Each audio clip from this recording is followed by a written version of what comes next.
Hey everyone, it's Natalie, and I just had a few quick updates before we get to the meat of the episode and all the tolerating that we do here on To All the Men I've Tolerated Before. So, I hope that you've heard that we have a Patreon, and now we have added a goal to get 25 Patreon members supporting the show. Once that happens, I have some cool perks planned out to release. Spoiler alert, one of them is a pen pal program because I love mail and I love putting stickers on envelopes. So head to the link in the show notes, head to the Patreon, and consider joining us and all the fun we could be having. Also, every Tuesday on Instagram Live at 10 p.m. Eastern, 7 p.m. Pacific, we are partnering with Pop Culture Makes Me Jealous to bring you Still Comfy with Jules and Nat. It's a show where we're looking at our comfort TV shows and movies to see if they still make us feel warm and gooey on the inside. So check it out. And I can't wait to see you, whether it's on Patreon, Instagram, or in the DMs. Love you all. Thanks for being here.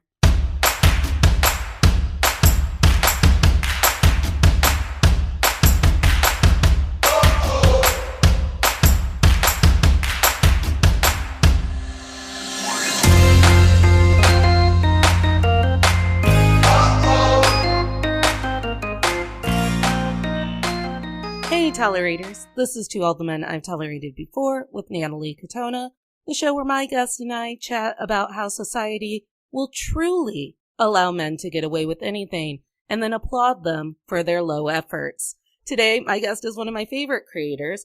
Laura Danger is an educator and fair play advocate. When you follow her on any of her social medias, you will see a lot of content directed at men who claim to be a little too helpless when it comes to domestic life and all the work that comes with it. And that's what we'll be talking about today. Thanks for being here, Laura. I am beyond thrilled. Let's talk about it. Let's talk about it. So what led you to being first off, can you explain to the crowd what a fair play advocate is? Because I'm sure people are like preschool time where they make you share and care.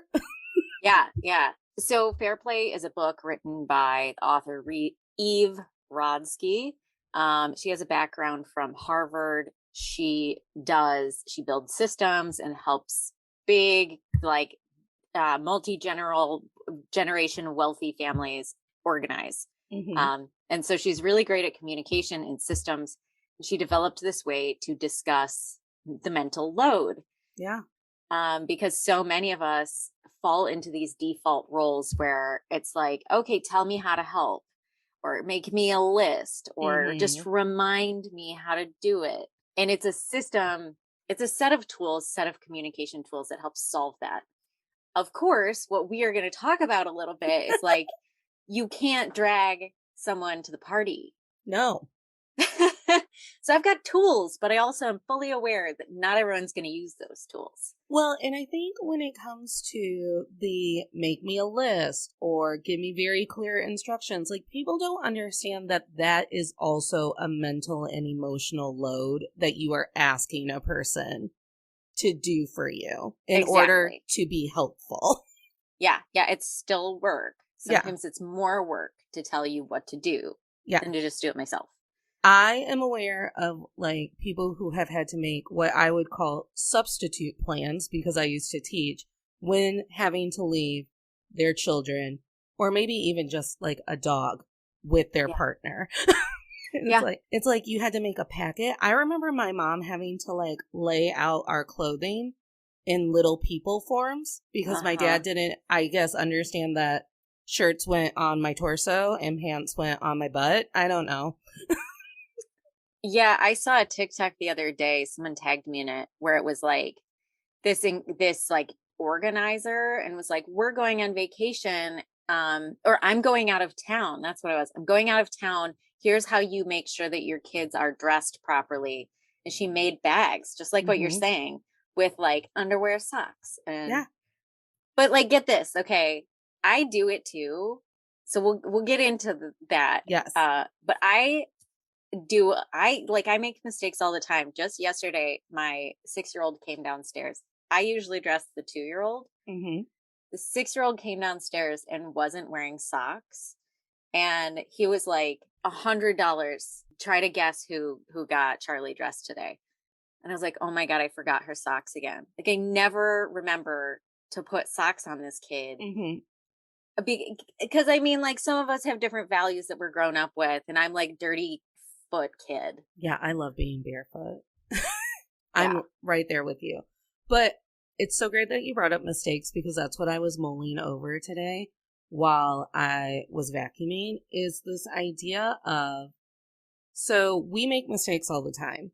And like, I think women do a little bit of internalizing the we make a mistake, where when you're looking at your male partner and you've made him realize, like, hey, they need a jacket, it's 50 degrees. A lot of the situations I've been in is watching that grown man then be like, it's never enough. And you're always complaining. And I try so hard. And it's like, no one said you weren't trying. Yeah. I just asked you to get a jacket from the closet. Yeah. Yeah. That's this, like, I don't know. So should we name it? Should we name what it is? Let's name it. Yeah. So the term I usually use is weaponized incompetence. Yes. But I really appreciate you also called it weaponized helplessness. Yes. Yes. And it's so that where you're like, okay, I need you to do the laundry and I need you to not fuck it up. Right. And then they're like, it's never enough. Mm-hmm. Remind me how to do it. How do you expect me to be able to do this? I worked all day. And my boss is a dick. This is like coming straight from my childhood and my home. I hate my job. I work so I don't have to be the person who's doing all of this. And now you're asking me to do this. Mm-hmm. Mm-hmm. Yeah, I do. I work so hard all day. Uh-huh. And then you expect me to have a second job when I get home. Yeah. Meanwhile, I've balanced 8 jobs. Mm-hmm. I've been nanny, cook, nurse. I've done it all. Right. Mm-hmm. Right. And like, when's my time off? Right. I feel like we talk a lot on the podcast about how it comes off as anger and it comes off as this like righteousness, like I shouldn't have to. But what it really boils down to is we don't teach people how to deal with shame and that gut reaction of like, oh, did I do something wrong? And I think when I'm ashamed of something, I just like quietly go into the shower to cry, and no one needs to know. It can just stay with me. But when other people feel shame, it's just this like volatile, like, how dare you make me feel like I did something wrong? Yeah. Oh, okay. Have you ever been to couples counseling with someone? No, I've never had anyone invested in me enough to see my therapist. Yeah, okay. Well, from what I hear from a lot of people is, and I have a couples counselor, but he's never said this to us, which is like, oh, it's like the cycle of shame. It's like telling the person who is the default or the person who's being asked to write a list, reteach all that, be the director. They're putting the responsibility on that person to present it more kindly. Yeah. Or like, yeah, just like you should appreciate the small steps toward equity and stuff. And it's like, no, I no. refuse. Also, I don't know how to make, hey, could you please get a jacket out of the closet kinder? I don't want to preface that with, hey, you over there, you managed to put long pants on the kid, and that's fantastic. Or, hey, you, big old you with the good brain. You managed to put all of the dishes in the dishwasher. You didn't turn it on and you didn't unload it, but you put them all in there. That's the part that kills me. And I made a video about it the other day and I called it the nag paradox. Mm-hmm. And it's like when one partner continuously drops the ball, doesn't complete a task, isn't doing follow through, asks for a list, and is unreliable. Mm-hmm. And then when the partner gets frustrated or refuses to remind them or opts out completely and says, I'm not even going to ask you anymore, Right. they are a nag, they're frigid, they're cold, they're they're angry for no Mm-hmm. reason, overreacting. Right. It's like, what do you pick one? Right. Do you Also, need me or not? right. And also, can we talk about how literally unattractive it is to raise your partner and then to also baby your partner through every step of your day? Yeah. It's just, it sets up this dynamic. And I am very lucky to where I've, for the most part, lived my adult life in my own home where every decision was on me. It's created this paradox that when other people plan things, I'm constantly like running a rubric in my head, like that's not what I would have chosen to do. Yeah. How does that make sense for the plan of today's goal to Yeah. all of a sudden be here doing this instead of closer to where we were supposed to be? I have so many friends where it's like, would you like to play 20 questions with me on why my husband is giving me the silent treatment? Because I also don't know. So let's just run through what I may have done with his fragile, fragile ego to where he's just checked out of our family. Yeah, it's the place where I see this weaponized helplessness and weaponized incompetence has mostly been in online through these Mm-hmm. videos that make jokes about it. Right. At work, very frequently. Mm-hmm. And through like friends whose husbands are like it's like the Al Bundy, or Yeah. like it's like so over the top. And I'm like, is it a bit? Like, Yeah. why are you with this person that doesn't respect you? Mm-hmm. Yeah. It's hard to watch. I love that you brought in work because I have constantly had to work for men. And that means that I have constantly had to walk them through making an online food order. And I'm like, Oh no. I was like, you've never been on DoorDash before? And they're like, how do I know how many bagels that I'm going to want for the event? And it's like, you just kind of guess. Yeah. You kind of ballpark how many people are going to be there and how you want the bagels cut. And then you arrive at a number and they're like, oh, but like, I don't know what kind of cream cheese do we need? And it's like any of them. Just, and then you sit there and you're like, I'll just do it. I'll figure out the, like, and then they hover over you Hmm. because not only are not only are they feigning incompetent and they're too above you to make the catering order, but they also don't trust that your little brain will make the catering order the exact way they've pictured it in their brain. Yeah. Yeah. So, okay. In Fair Play, there's a really interesting piece that I don't cover much because there's so much nuance to it. Like, I can cover it in coaching if I'm Mm-hmm. working directly with somebody, but it's really hard to sum up. So, it's this like hero move where, and this used to happen with my husband and I when we first had a baby, um, because like he worked 12 to 13-hour days, and then I was fully home. And so I would develop all of these systems and things that worked for me and the baby. And then he would come in and I'd be like, I need you to be engaged with this. I need you to help. Mm-hmm. I was pre Fair Play. Things have gotten so much better. Um, but he would jump in and he would do it differently without consulting me. Okay. And it was part of, like you said, it was like part of that pride thing, and also like wanting to feel like a confident partner and a confident parent. But we were missing this step where, like, okay, I know that it's really hard to ask your wife and parent of your child, like, what should I do here? Mm-hmm. But also, I've had 7 months at home with this baby, and I've read the books and I've practiced these things, and I actually am kind of the expert here. So you need to Right. stop being the hero and like swooping in and coming up with some totally new plan. Yeah. And so that was where like all of the hot button issues, like feeling incompetent, undermining each other, not communicating clearly.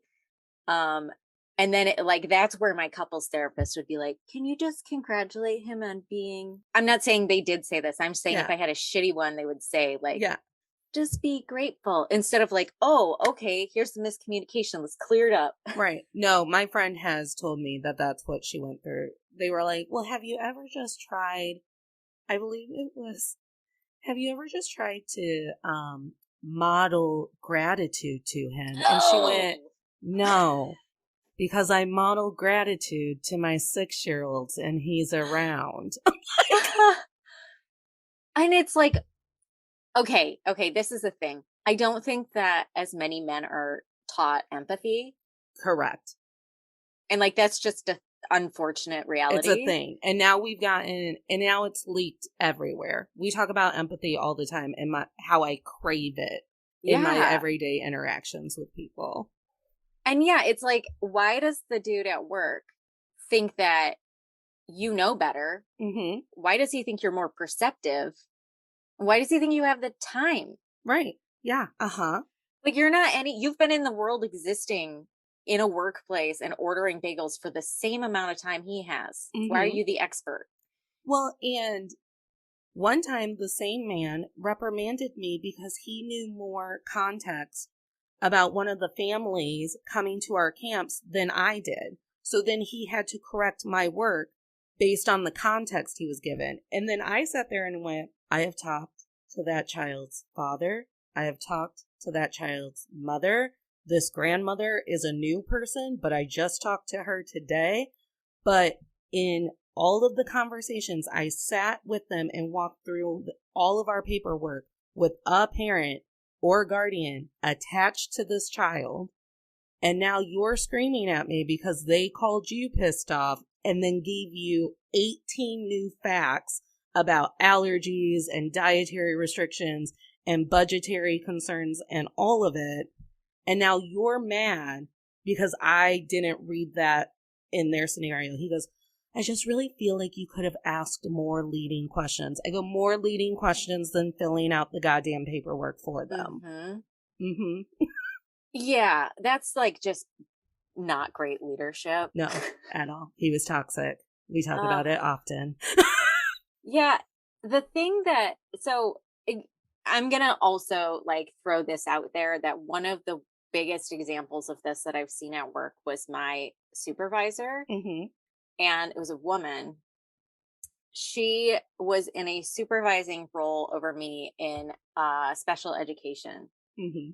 So I don't know, for the audience, if you don't know, part of the role of being a special educator is writing a huge, like a 40-page document about each child you get. You have to update it every year. You track their data, consult with clinicians. It's like a huge multi-week thing. And then even you're collecting data for longer than that.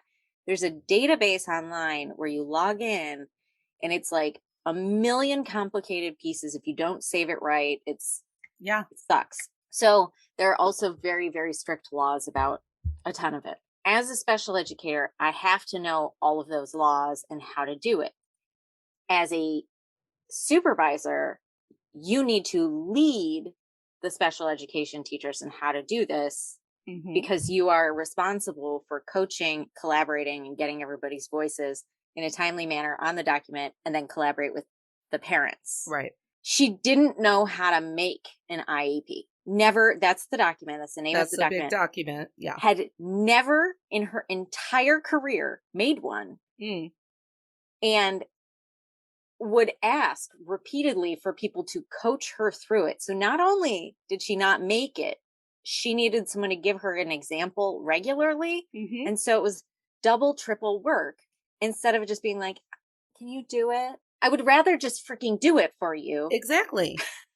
And I think, so does the Fair Play, the person who wrote that book, are they also the person who came up with the spoons? Like everyone has 6 spoons worth of energy a day. And if I give you my spoon, I'm left with 5 spoons to then give the cat the dishes and vacuuming or something. She didn't come up with that, but that's such a brilliant. Oh, yeah. I've heard people say I'm out of spoons. I'm out of spoons. It's very trendy. It's like you get, like everyone has their own like selection of spoons, and every time you do something within your day, you give away a spoon. I'm convinced that because I'm obsessed with the number 3, I either have 3 spoons to 9 spoons, depending, like 3, 6, or 9, depending on how well I've slept and taken care of myself. But it's one of those things, and I think where I get frustrated is this feeling where it's like, I've never been allowed to be helpless a day in my life. And when I have asked for help, I've been looked at like I have 3 heads. Mm-hmm. So my mother is a special education teacher. So I know how to self-accommodate for myself because I was also a teacher. But sometimes you'll have to heads up the person who determines your pay grade and be like, hey, this is a thing that I struggle with, and therefore I am going to need it double checked by you. And I'm crossing my fingers that gets done with kindness. So for me, it's spatial awareness. I can't lay anything straight. I had to edit these resource guides from our marketing team, and my supervisor would just be able to notice spacing things or like that seems cocked weird or whatever. And I have no clue. Mm-hmm. I can't tell you if anything is spaced weird or aligned weird or whatever. But and then he would like end his look over of it. I do the grammar, the lessons, all of it, and I'd write all the copy for it, and he'd look over it and be like, I can't believe that you missed that this should be over 7/8 of an inch. And I'm like, I also can't believe that I missed that. Seeing as I told you that I am not a spatial learner at all. Mm-hmm. And so it's one of those things where I have put down my vulnerability and kind of worked through my own shame to go, I'm going to make mistakes in this. And when it comes to the weaponized helplessness, it's I get to be helpless. I'm going to stay helpless. And if you try to push me past my helplessness, I'm going to yell at you for trying to challenge me and make me feel small. Mm-hmm. Yeah, that word helpless is so interesting to me. There's this study I recently found that basically says that like in a room where there are men and women at work, if somebody asks for a volunteer, almost 100% of the time women will volunteer. Mm-hmm. But like even if women wait for a long period of time and wait for men to volunteer, they won't. Mm-hmm. But in a room of all men, some men will volunteer. And it's so interesting that you say like you've not been allowed to be helpless. Mm-hmm. And I 100% agree. And like, you know, we were raised like as white women, it's like as a white woman, I'm like, I need to be as good as or better than the men in the room. Mm-hmm. And then it's like worse and double awful when you're a black woman in a room. Yes. And you have to be like a double, triple better than everyone else. And the expectation on you is so heavy. Mm-hmm. And at the end of the day, what gets me about this weaponized incompetence is you don't value my labor at all. Mm-hmm. I am constantly being told, why is this a big deal? Or why wasn't that easier for you? Or why are you talking about that now? Because you don't value my opinions or my labor. But then when asked to do a small piece of the labor that I do every day, you're like, what do you mean some things have to be hand washed and some things can just go on the machine? And it's like, well, it's on a tag. Now I have to read a tag? Mm-hmm. Yeah, that's the piece that kills me, which is like, why is it a big deal if you just like order the bagels? Can you just order the bagels? Yeah. Because it's like, it's a big deal because it's so much of a big deal to you that you have no time for it. Right. But you're saying I do. So is it not a big deal or is it too big of a deal? I don't get it. Right. Is it important or are you too important to feel like you can go on the internet and make a call about catering. Right. Right. Well, and then I love when there's no ally in the room and other women will just tell you, well, why didn't you just refuse to do it? Oh, okay. Because if I refuse to do it, and a lot of friends have told me, like, I've bowed out and I've waited to see how long those dishes will sit in the sink. And guess what? I got to week 2 and went, I can't do it one more day. Yeah. And okay. So there was a survey that came out, and this is not a paid sponsorship, but Pure Leaf tea.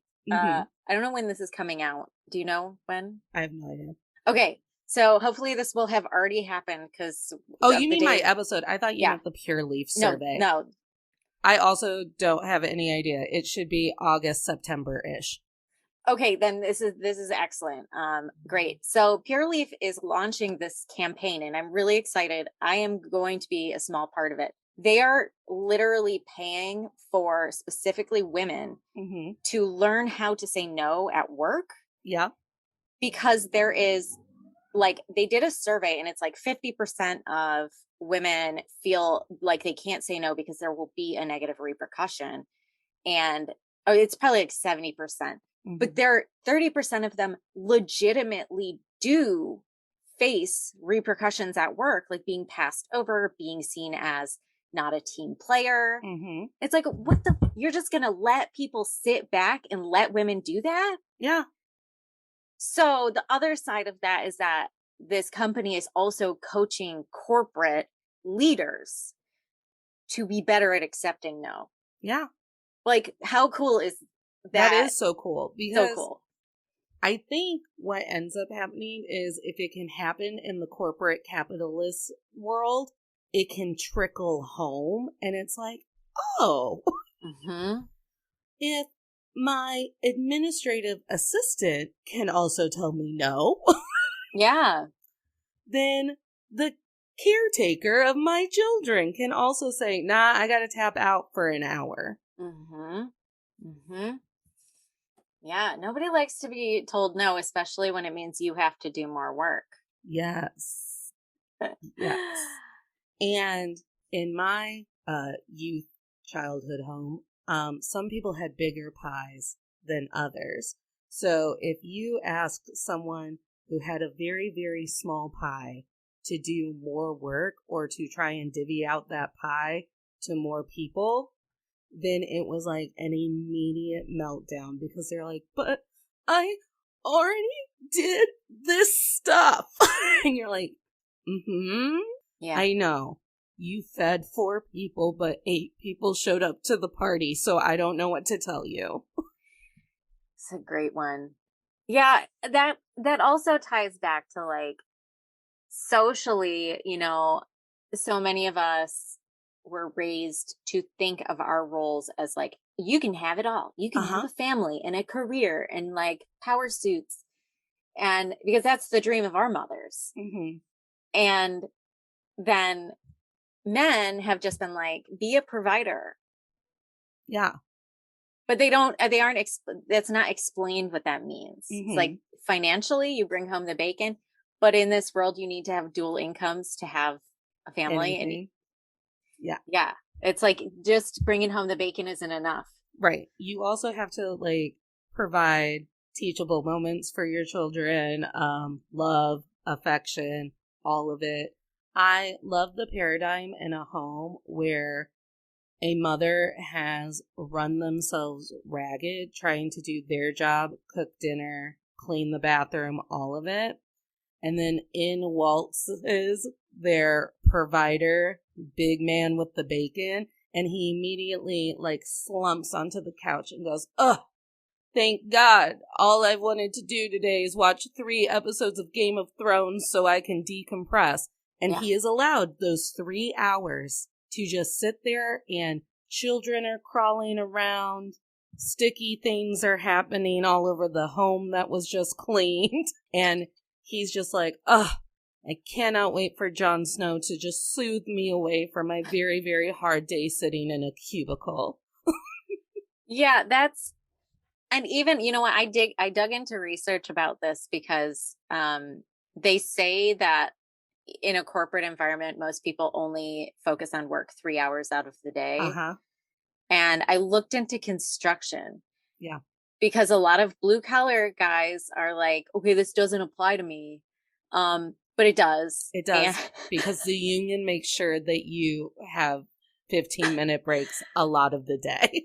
and what I looked into was like specifically how often a lot of people stand around Mm-hmm. on job sites. Yeah. And so like everybody works hard and I'm not trying to minimize that. And I know that like bricklaying is a lot of work and things like that. But it's just really funny the idea that like being home with children is not labor. At all. This is Natalie Katona, host of the podcast To All the Men I've Tolerated Before. Are you a business owner that would like to start advertising on podcasts and want to work one-on-one with the podcast host to craft the perfect message for your business on an episode? Well, you're in luck. I'm a one-woman operation, and I have ad space open on future episodes of To All the Men I've Tolerated Before. If you are interested in learning more about booking an ad with our show, please email me at menI'veTolerated@gmail.com. Thanks, and I can't wait for our future collaborations. And so I got tagged in some woman's post. I took it down because she directly requested that I did. Yeah. I'm going to do that anytime. If I'm causing harm, I'm going to take it down. But this woman, she's got 2 kids. She's got like a baby and a toddler. And she's like, my husband came home and then he fell asleep. I've been home all day with the kids. And then I woke his ass up and then he put water on the stove, started to boil it, didn't even put the pasta in. And then I got so frustrated, I sent him back to bed. And at like 11 p.m., he's going to wake up and play video games once I've fed them and put them to bed. Mm-hmm. And then she goes, but I love him. Like, I'm not mad. Right. It's like, dude, you're allowed to be furious about that. It's that for me. I love when someone will sit down and go, but you just don't know he's one of the good ones. And I'm like, oh, then I don't want any of them. I don't want any of them. And then my friends, when I say it, and I'm like, you won't catch this lady married, and you won't catch her walking towards a man to do it. And they're like, well, don't you just think that you're letting all of the oppressive systems and your trauma win then? And it went, yes, because it taught me better. I don't know. Yeah, like maybe it's my survival instinct kicking in. I don't want to sleep behind enemy lines anymore, which is going to get me so much trouble when the men actually clue into this content happening. They're going to be like, aha, we finally got you to admit that we're the enemy, and now we will troll you. No, it's the patriarchy. The Yes. patriarchy is the enemy. Yes. And it's not individual men. It's the patriarchy. We've explained it to you that it's your enemy. It's our enemy. Yes. Everyone would be getting laid more if you just stopped gatekeeping and you valued us. We're just trying. Right. And like, okay, so back to fair play. One really interesting benefit that came of introducing it for us was like, I've been home the last 3 days. I have cleaned out a huge, like weird walk-in closet that we have, taken everything out, sorted multiple years of backed up kids' clothes, identified 3 people to donate them to of different ages, sorted them into boxes, repainted the entire closet, and put everything back so my kids could go to bed in a safe room. Yeah. So when my husband came home, literally 0 things looked different. Because I put everything back. I had sorted the things into the basement, onto the back porch, and then into the car so that I could distribute. And if he didn't understand the labor, like I told him out loud what I did. And I was like, I just worked for 7 straight hours and did all of these amazing things. You're welcome. He actually understands. Like he came home and I didn't do the dishes and I didn't do the laundry. Yeah. And anybody else who didn't understand or hadn't become aware of how time consuming and also important that other piece was, like I covered up lead paint. That was the whole reason I did the project. He could have just come home and been like, you're constantly bugging me about the dishes, and then you're home all day and you don't get them done. Yes. But instead he was like, no, I totally get it. You're task prioritizing and supporting our kids' needs and doing this big project. Like, he sees it now. That's like the biggest benefit of a system like this, is like, makes that invisible stuff very visible. So what are the tools that Fair Play has? Is it open communication? Is it explaining the labor? What does that look like in a home? So the book actually goes through, there are 100 cards. And I have like a worksheet with them listed. There are 60 cards if you are just a couple, and then there's 40 additional if you have kids. Yeah. And basically it's like, here are all of the things you need to do to run a house. Some of them are repeated multiple times a day, like eating. Some of them only happen once in a while, like dealing with home insurance. And then you go through and it's like a card game, and you talk about each one. So it's like, okay, dishes. What is our family expectation for dishes? And so you're like, okay, it should be done once a day. The pots need to be prioritized, and preferably the entire sink would be empty and like clean, with the trap emptied. And then that's called setting the minimum standard of care. And then you talk about what that takes. So you'd be like, okay, that means making sure there's soap. You go around the house and you collect all the dishes, you wash them, you dry them, you put them away within a 24-hour period. And if it doesn't get done, I'm not stepping in. It's all you. Yeah. And so it sparks these conversations so that you actually understand. And this is why it's applicable at work. Because it's like, okay, what does ordering bagels take? Yeah. You think it's just blogging online and somehow miraculously I just like know what to order? Or am I putting time and energy into checking with allergen issues, getting everyone's preference, estimating how many people will be there, to setting the schedule? Like, let's talk about it. Let's talk about it.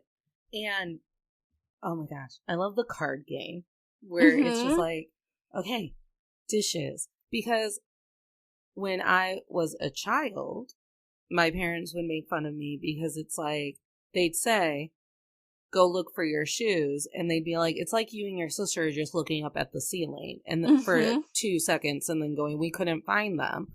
And it's like, because at some point there does have to be an expectation set about when you say clean your room to a child, that could mean I picked up 3 things off the floor and it looks better to me. So to bridge that gap between what's in my head and what's in your head, there's just so much mind reading expectation in the way that we run relationships, whether they be professional, friendships, romantic partnerships, any of it, that it's like, no, you actually have to speak. Yeah, and that's an old one that like makes my hair stand up my on end, which is that I'm not a mind reader. Yeah.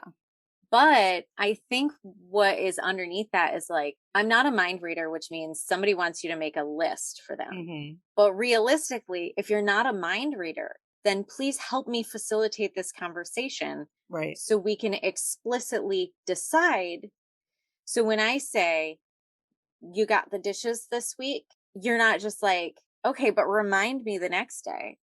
Yeah. Like, we know the expectations. We set an end. You have it for the entire week. And then it's like, I'm going to, you know what? You said you got it. Yeah. I'm not going to bother you. You got it. You got it. Yeah. Because I think a lot of the time, because I can be so petty. No, same. And a lot of the time, the pettiness comes from so you really thought that was the way to do it? Okay.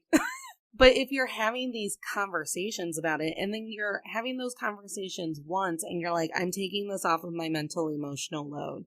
Yes. I need you to know that I'm not making time for it. I'm setting up the boundary. I'm like, there will be no spoons assigned to the dishes.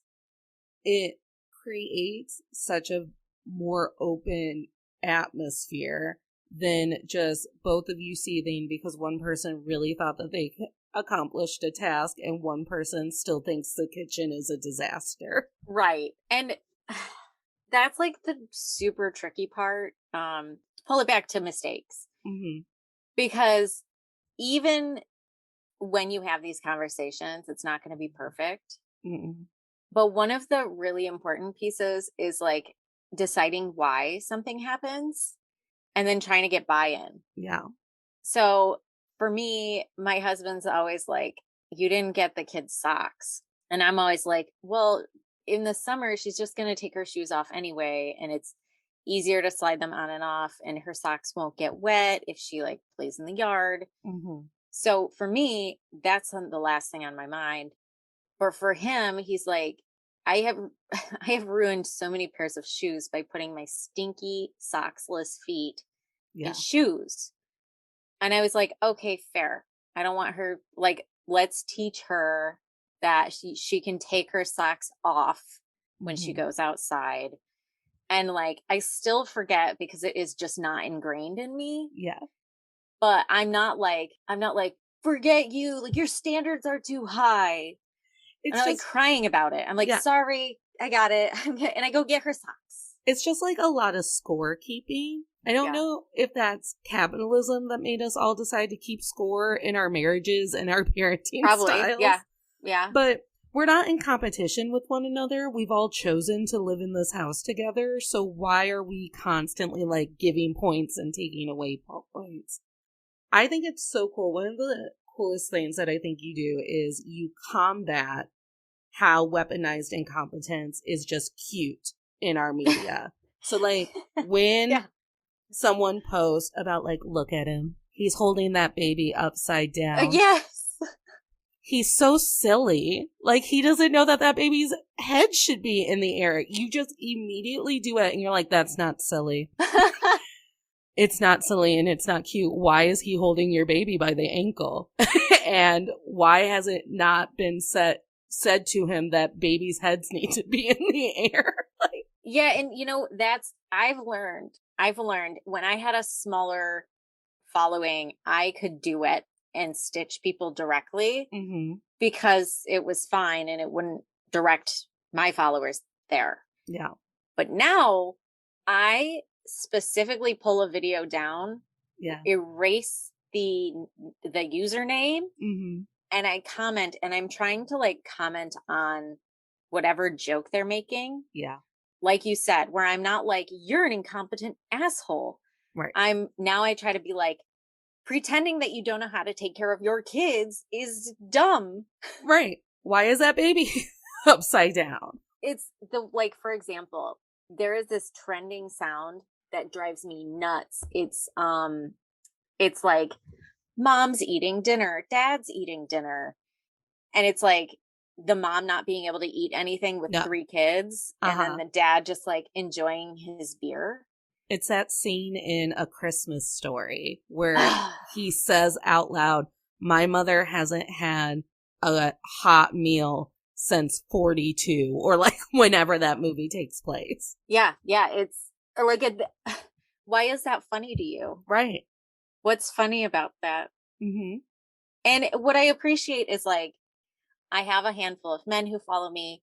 I try as often as I can to highlight like the ways in which other men and other partners push back on that. And I wish I could do it more, but like when I would immediately, the second a meal would come out, when I had both babies, they'd be hungry. I'd be like, great. Now I have to nurse a baby while trying to eat a hamburger. Right. Or like, and my husband would, because he was not busy, he would cut everything up for me and be like, do you want me to eat first or do you want to eat first? And then would like either feed me or he'd eat fast so that he could then take the baby and I could have a baby off of me while I ate. That's adorable. And it's not abnormal, but that doesn't get like, that's not like a joke. Like it's not funny, haha. Well, it doesn't have to be that way.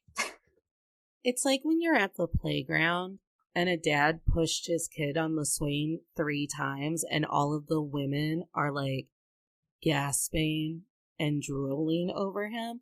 I like to counter that idea with like, well, is he a good dad or is he the guy that like makes your kids laugh 5 minutes every day? Yeah. Because where's that guy going to be for the parent-teacher conference or math Yeah. homework? That's a really interesting piece of it. And there's a whole genre of momfluencers, Mm-hmm. and they like rely on martyrdom. Yeah. And there's this one who I think is like possibly, I don't know, it seems like she's like in it, might be religion. I'm not going to try to make any judgments there. But whatever culture she is a part of, it's like putting their male partner's wellness first. And she does this video series where it's reframes, and it's like uh you're not, it's not too overwhelming to do the cooking and the cleaning.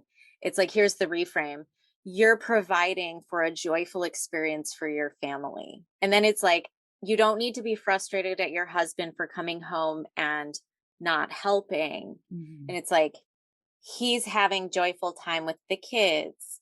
And it's just all these like, yeah, toxic positivity. yeah, it's like, Yeah. well, maybe if he made dinner, then you could play with your kids. Right. Or like make dinner a fun activity for your kids. I have a friend who's like 5-year-old has learned how to sew because she also likes to sew. So it's like we drew on fabric and we were like, this is how you like do the needle and all of it. And she makes better things than I do at 5 years old. That's so cool. And it is so cool. She's one of the most amazing moms I've ever encountered. But like, she also likes to bake and can and cook, and all of that stuff brings her joy. But she somehow also incorporated it to where the 5-year-old also finds some sort of joy or fun in that. Mm-hmm. So a kid is being monitored, but you're not losing any time in that. You're doubling down on activities. Yeah. Yeah. And you know, like the other piece of that is if you have a partner, they could be like the safety person and like get your 5-year-old out of there if they start being overwhelming, so that you can still protect the activity that you like. Oh yeah, because I have gotten overwhelmed with I'm the oldest grandchild on my mother's side. And when I was tasked to make Christmas cookies, I kicked every child out of the kitchen. I was like, no. Yeah. I was like, y'all are talking. Y'all have moved my spoons. Like, you have flour everywhere. Get out of grandma's kitchen. And they're like, we're always allowed in grandma's kitchen. I'm like, no, I'm in charge of grandma's kitchen tonight and you all have to go. Because if you want cookies, this is how they're going to be made. The other thing, to your point of like pushing the kid on the swing, is like, I remember maybe a year ago, a video went viral when a dad braided his daughter's hair. Mm-hmm, mm-hmm. And it was like, you're giving me an incredible example of your friend like fully executing an incredible task, which is like boiling water, sanitizing jars, canning, pickling with a 5-year-old. Yeah. And I don't know, I didn't see that viral video. Mm-hmm. It didn't show up on my For You page. Right. And so the TikTok of a man braiding his daughter's hair and that becoming like the sensation of the year. To relate it to single women and single people, this is a TikTok that haunts me every day. It's a man confused as to why a woman was scared of him in the gym parking lot. Did you see it? That was like when I first got on TikTok and I raged. Mm-hmm. Oh my God. Like, tell me all about your he's like, so I was at the gym today, and he's clearly like flabbergasted. He's like, I was at the gym today and I was walking behind a woman who was also like walking to her car in the gym, and she kept like eyeing me like I was going to attack her or whatever. And then she kept like trying to make it so I was walking in front of her so she could see me. And I just don't understand where this has all gone wrong. And men, do we need to be better? And then the comments, thank you so much for being an ally. Yes. Thank you Yes. so much for caring about her safety, my safety, and the safety of all of us. I go, no, because he's not talking to his bros. Like, he didn't call his bros and was like, dude, women are like afraid of us in parking lots. He's asking women why we're so afraid of them. And like, he was like 35. Yeah. Also, he was grown. That's what drives me wild is like, there was a guy who actually just decided to leave the platform because he made a couple of missteps that were loud.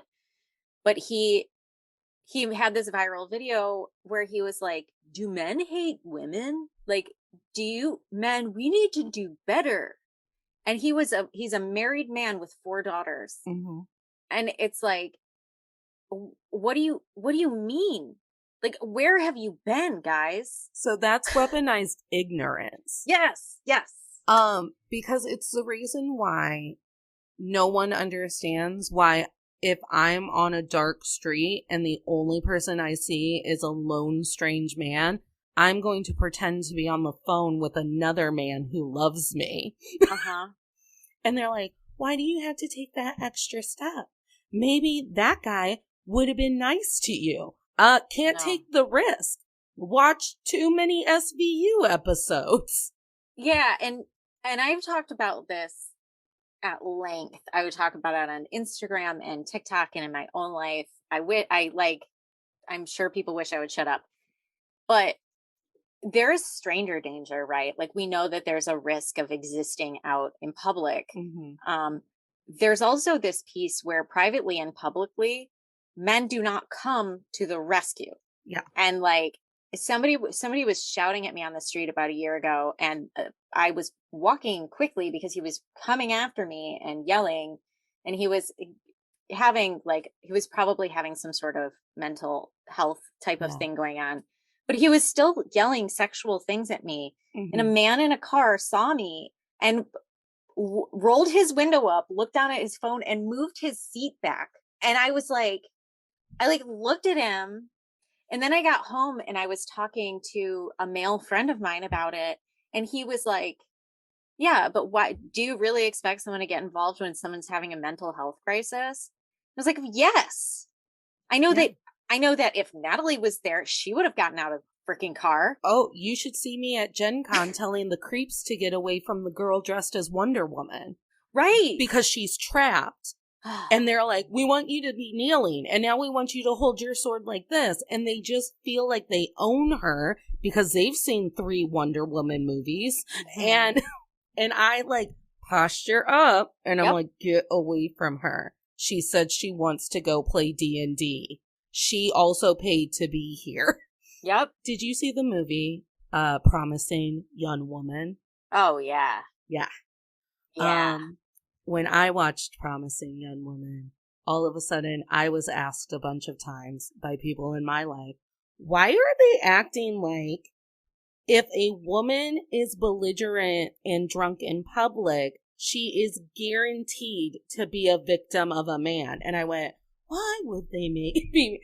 It's like they're trying to point out that all men are capable of doing this. And I go, huh? And I go, I guess you've never had your friend walk up to you and go, you'll never believe what happened to my cousin with a man that she's known for years. I go, we can't even be safe in our own friend groups. That came out in my friend group years ago. And I actually, that's why I ended a lot of friendships, is because exact scenario. One of our closest male friends went home with somebody, and she woke up the next morning and said, I have faint recognition of what happened to me, and I don't want to shake things up, and I would prefer not to cause any trouble. And so I'm just not going to say anything. She told this to multiple people, and they continued to invite this man around. I did not find out that he was a dangerous and violent man until 4 or 5 years after the fact.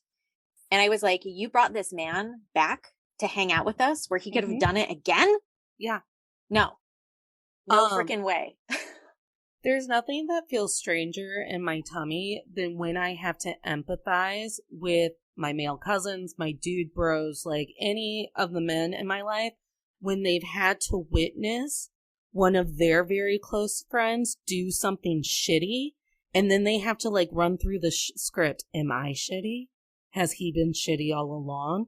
Has he been? It happened when Chris D'Elia came out with all of his, like, he's a comedian, and a girl came forward and was like, that bastard's been asking for my boob pics since before I was 18. Mm-hmm. And then all of the male comedians had to be like, am I shitty?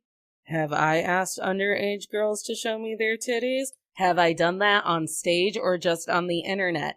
And you watch them like work it through because they have no parameter of what is actually shitty. That's such a good point that you put your finger on, which is like when young boys grow up with those types of like micro assault, micro consent violations, and then it goes unchecked, then they don't know. It's when it drives me nuts, like after the Me Too movement, when so many men were like, I don't know how to approach a woman anymore. Oh my God. It's like, you don't know how?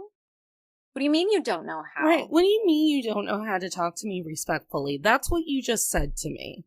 You don't know how to walk up to me and know that you've been kind, loving, and respectful. Yeah. Yeah. And unfortunately, I think that's right. Like, I think that a lot of them don't freaking know how. And now I've allowed you in my life. I have given you affection. I have committed myself to having some sort of love for you. But I don't know if I can put my friend in your car. Yeah. Yep. Or I don't know if you're going to call me a derogatory name because I went to the Women's March. Like, these are things I have to think about. And, it just makes me so mad. Well, and is it Chris D'Elia? Is that how you say it? Yeah. He just got married to someone who knows all about it. Gross. Yeah. I saw that. I just got on Twitter and I saw a picture and someone was like, that's disgusting. It's like, good one. Zing. There was, I can't remember when I've talked about it, but there was an incident at my high school where a group of gentlemen masturbated into the same cup and then threw it on a freshman. No. And one of them works at my high school. No. They're all married or in some sort of relationship with people who were in school with me when I was asked to support them. No. Because they were going to take us to state. No. Yeah. And it's, okay, I hate watched 13 Reasons Why because I couldn't let it go. Yeah. And then there was that season where they tried to humanize the rapist. And I was why are we doing this? I believe that everyone can grow and I can believe that everyone can repent. But he was bad, and he was very dangerous. And now you're telling girls he might be nice to you, though. You never know. Did you see the article that was trending yesterday from New York Times? No. It's exactly that. It's like cancel culture is real. Just to look at this story of a 17-year-old. And it just check it out. It is weirdly written. And the author of it writes about this boy who shared nudes, revenge porn of his underage girlfriend. And then when the girl like went to admin and eventually the cops, nothing happened.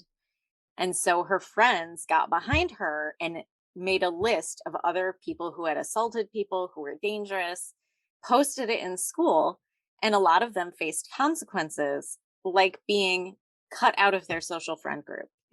So she writes this entire article about how that's cancel culture and how it's really inappropriate to punish a young boy for a one-time mistake.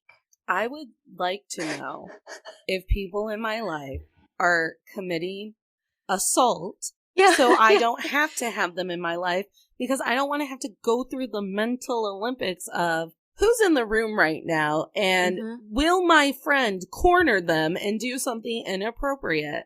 Yep. The article is getting lit up. Oh, It's awful. It's It's awful. like how they tried to make all of Johnny Depp's former partners admit that he was very loving towards them. And I'm like, listen, you can love one person and hit another person. I've seen it happen. Yeah, I have like stayed out of the Depp Heard discourse. Very proud of you.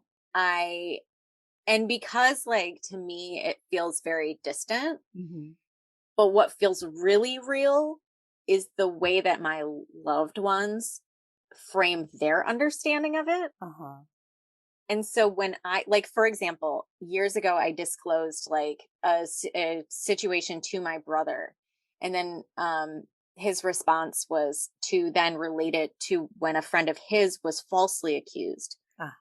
And I was like, oh, that's where your brain goes to when somebody speaks out a real actual thing. So I'm never going to do that with you ever again. Thank you. You're not safe is what I hear. Yeah. Thank you for letting me know clearly and efficiently. It's like how I lost a bunch of friends when Kesha was in court. Oh, really? Oh, yeah. So the Kesha case for me was the Depp Heard case for a lot of people where I was involved. I was like, the music industry is skeezy. It needs to come out. Lady Gaga's on the stand being like, I saw. I walked up to a door, opened that door, and saw it. And people were like, what did Kesha expect? She dropped out of high school to be Kesha. She likes to get turned. I guess there was too much glitter in her eyes for her to see the assault coming her way. I had a really good conversation with one man that I worked for where I completely turned his narrative around on her. He had worked with her before and he saw my Kesha poster and he's like, are you a Kesha fan? And I was like, yeah, she's one of my like high goddesses. Like literally pray to her every day. And he's like, she's such a hot mess when I had to interact with her. And I was like, well, did you ever think about it years later when it came out that a bunch of men were drugging and abusing her to keep her right where they needed her to be money-wise? That she could have been on uppers, or she could have been on downers, or she could have been assaulted 15 minutes ago. And so we had the conversation. I go, you need to listen to her Rainbow album. I go, because every song on that album makes me remember something that I or a close friend have had to go through. And he went, okay. And he was like nice to me about Kesha for the rest of our career together. And I was like, you have to put it in the context. Yeah, she was messy, but why doesn't she deserve empathy about her messy? Right. Yeah. Yep. And I love that, like the way that it's such a nice thing to hear when someone can reframe, can actually be called in about it and be like, wow, I didn't have that understanding before. And now I do. Yeah. So nice to hear when people can do that. And I can't remember if I told him that was the moment where he earned my respect. And it like carried far, probably way further than it should have with me. But that was the moment where I was like, I can come to you if something is shitty and make you go, can I give you 5 reasons as to why this is shitty? And you're going to have the empathy to hear me out. Right. Yeah, that's so important. And absolutely, I think it takes learning for a lot of people. Yeah. I can no longer tolerate the privilege that people carry because they haven't had to witness something or go through something. And it's like, so we've technically haven't had war on U.S. soil in a while, but we also realize that it was shitty for France to go through World War II on their soil. Right. So where's the disconnect when it comes to things like assault, helplessness in the home, women's labor not being respected? Where's the disconnect? Yeah, it shouldn't have to happen to you. Yeah. For understanding and empathy. Right. Okay, well, we do have 2 traditions to close out the show on To All the Men I've Tolerated Before. We need to stay in touch because I feel like I could talk to you about anything for 3 hours. But what has been your biggest life lesson, takeaway, either through the TikToks and the Instagram posts that you make, or fair play in general, or the term weaponized incompetence? What's been your biggest, I need to pass this on to people because here's my lesson? I think the biggest lesson is that when you talk about things that matter to you, there's probably other people out there who relate. Mm-hmm. And it's like, don't let the fear of being judged or, I don't know, the shame or anything like that hold you back. Yeah. Because you sharing your story is how other people start having these conversations out loud. Yeah. I think my biggest takeaway is you can approach someone with empathy and say all of the things like, hey, I know the society that we're living in. I know how you've been raised. I know how the fuck I was raised. And I understand why these structures have entered our home, our friendship, our professional life, wherever it is. But it is also okay to go, this is where I'd like the future to be going. Yeah. And this is how I'm going to operate in our relationship to make sure that that's the future I'm heading into. Feel free to RSVP yes to that party, or feel free to not be a person who's in my life for very long. Uh-huh. Totally. Yeah, you're allowed to have standards. And then our second wrap up is our manifesting, where we take all of these heavy things that we've talked about. Like, I'm still managing to bring up the Deb Hurd trial and the TikTok guy that pissed me off one time. I feel like it was 2 years ago at this point. And we walk forward in positivity, where we offer up to the collective universe some hope. So where would you like us to head in the future? What are you hoping for? Oh, that's such an open-ended question. Mm-hmm. It's very granola-y. Yeah, I hope that we can all honor our own needs. Oh, there it is. I love that. How about you? I'm hoping that I'm hoping that the loneliness of this cause starts to ebb away, honestly. And I think that has a lot to do with your lesson, where it's through these stories we find connections. Because when I'm standing in a group of people being treated like the witch in the Salem witch trial, like, why is this important? Mm-hmm. And you have to, like, stand and give a speech or crack a joke or dispel all of the tension. It's starting to make me feel lonelier in my cause, which is an odd mindset because I've met so many amazing people who are also like, no, this is why your message is important. They just happen to not always be an arm's length away from me when I'm around people who still need convincing. It's like oh no, I don't want to be Chris Pratt. I hate him. But it's like I'm him with the Raptors, like just trying to click. Yeah. Be like, no, you too can respect women. Yeah. Oh, I love it. This has been such a wonderful conversation. Please know that once you're on Team Tolerator, it's very hard to leave. You get to come back anytime you're angry. I'm angry quite often. Yeah. So I would love to. You get to text me, DM me, email me, and be like, hey, I just thought of this episode. And I'm going to be like, cool, can't believe I didn't think of it. When do you want to schedule it? Awesome. Let's do it.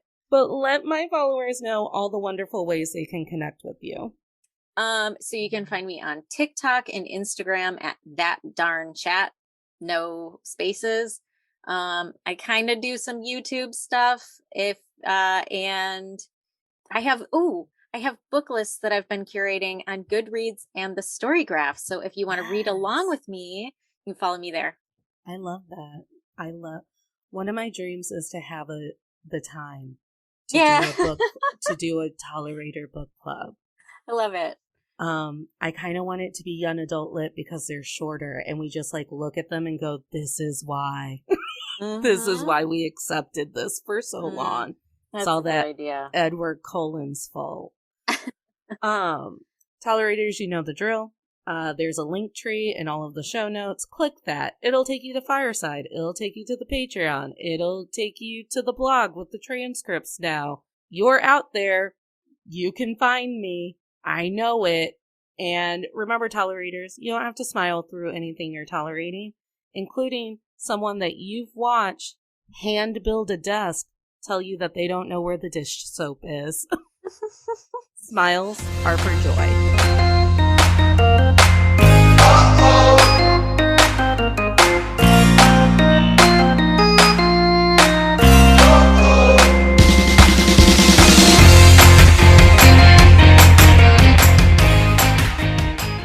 Hey everyone, it's Natalie, and I'm just here real quick to tell you that To All the Men I've Tolerated Before officially has merchandise. So if you're looking for a really great way to support the show and get our name out there so everyone can be on Team Tolerator, consider following the link in our show notes or in the bio of our Instagram at Men I've Tolerated Pod so you can buy one of our title tees or see some of our holiday lines like our feminist spooky line that includes t-shirts like Misogyny is Monstrous or My Past Relationships Still Haunt Me with a beautiful haunted house on it. Happy spooky season, have a great day, and go shopping and treat yourself. You deserve it.